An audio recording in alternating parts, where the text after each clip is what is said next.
Zaina here PSM 2024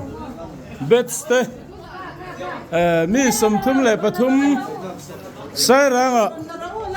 kan Upa Para te futsal ground na kanin khela tichuan hey Upa Para te sairanga kan upa ten so chiar tu ye me mai min lo siam saka an futsal ground na kanin khel boka kan lom hle ani tikha kan soi do zani na in khel oh hey champion te ha ino mem han ban phar te u champion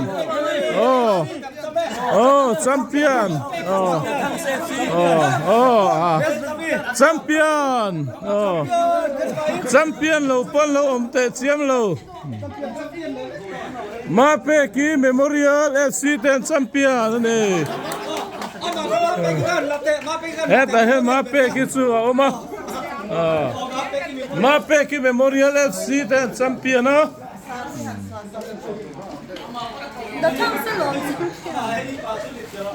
hey ama chu ni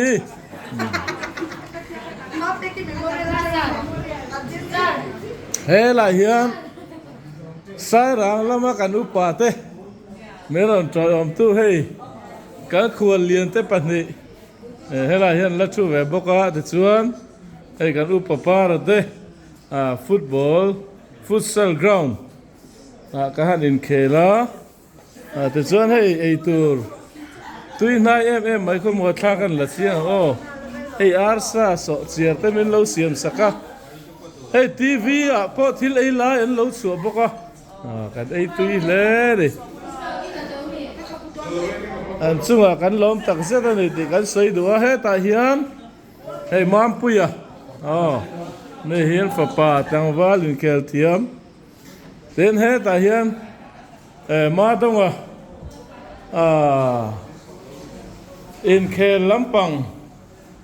akan mai man tur lo selo me tu na hian an siam don me ka ni